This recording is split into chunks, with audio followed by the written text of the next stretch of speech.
അസ്സലാമു അലൈക്കും വറഹ്മത്തുള്ളാഹി വബറകാത്തു. കഞ്ചാവ് ചെടി കയ്യിൽ മുളക്കുന്നത് സ്വപ്നം കണ്ടാൽ അതിൻ്റെ വ്യാഖ്യാനം എന്തായിരിക്കും അല്ലേ? നമ്മുടെ നാട്ടിലൊക്കെ ഇപ്പോൾ അധികരിച്ച് വരുന്ന പലരും ഉപയോഗിക്കുന്ന ലഹരി പദാർത്ഥമായൊരു വസ്തുവാണല്ലോ കഞ്ചാവ് അല്ലേ?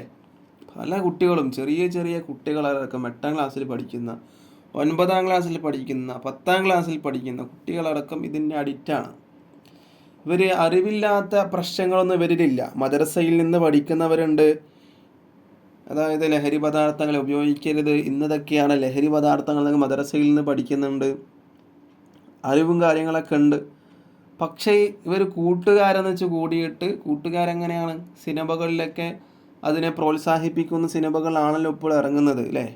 ഒരു സിനിമാ നടനാണെങ്കിൽ ആ സിനിമാ നടന് ഇങ്ങനെയുള്ള ഉപയോഗങ്ങളൊക്കെ ചെയ്യുന്നുണ്ടെങ്കിൽ, ഇങ്ങനെയുള്ള കാര്യങ്ങളൊക്കെ ചെയ്യുന്നുണ്ടെങ്കിൽ അത് നമുക്കും ചെയ്യാം, കുഴപ്പമൊന്നുമില്ല എന്ന് അങ്ങനെയുള്ള ചിന്ത വരികയാണ്.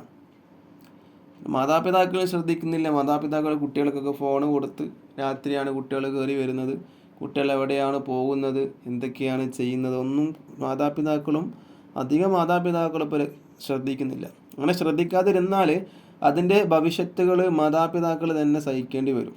ഇത്രയും ഭയാനകമായ കാലഘട്ടത്തിലൂടെയാണ് നമ്മളൊക്കെ കടന്നു പോകുന്നത്. അപ്പോൾ ആ കഞ്ചാവ് സ്വപ്നത്തിൽ ഒരാൾ കണ്ടാൽ അതിൻ്റെ വ്യാഖ്യാനം എന്തായിരിക്കും?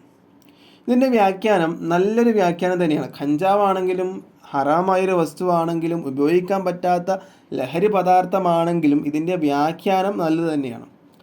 ഇതിനെക്കുറിച്ചിട്ട് മഹാനായ അലിയുൽ ഖുതുബി എന്നവർ അവിടുത്തെ ഒരു കിതാബിൽ 99-ാമത്തെ പേജിൽ പറയുന്നു, ഉറക്കിൽ ഒരാൾ കഞ്ചാവ് സ്വപ്നം കാണുകയാണെങ്കിൽ അതിൻ്റെ വ്യാഖ്യാനം ദീനിൽ അവൻ നല്ലത് ചെയ്യും എന്നാണ്, നല്ലത് പ്രവർത്തിക്കും. ഇനി ഉള്ളം കയ്യിൽ അത് മുളച്ച് കഞ്ചാവിൻ്റെ ചെടി മുളച്ച് വരുന്നതായിട്ടാണ് അവൻ സ്വപ്നം കാണുന്നത്. അപ്പം അങ്ങനെയുള്ള സ്വപ്നം കാണുകയാണെങ്കിൽ അതിൻ്റെ വ്യാഖ്യാനം എന്തായിരിക്കും? അതിൻ്റെ വ്യാഖ്യാനം അവൻ്റെ ഭാര്യ മറ്റൊരാളുടെ അരികിലേക്ക് നീങ്ങിപ്പോകും എന്നാണ്. ഒന്നിക്കൽ അവനെ ഒഴിവാക്കിയിട്ട് വേറൊരാളെ വിവാഹം ചെയ്യും, അങ്ങനെ ആവാം.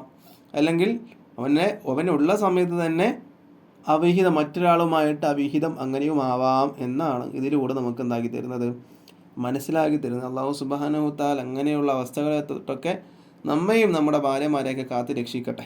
ഈ വീഡിയോ ഇഷ്ടപ്പെട്ട ലൈക്ക് ചെയ്യുക, ഷെയർ ചെയ്യുക. ഇതുപോലത്തെ വീഡിയോസിന് വേണ്ടി ചാനൽ സബ്സ്ക്രൈബ് ചെയ്യുക. അസ്സലാമു അലൈക്കും വറഹ്മത്തുള്ളാഹി വബറകാതുഹു.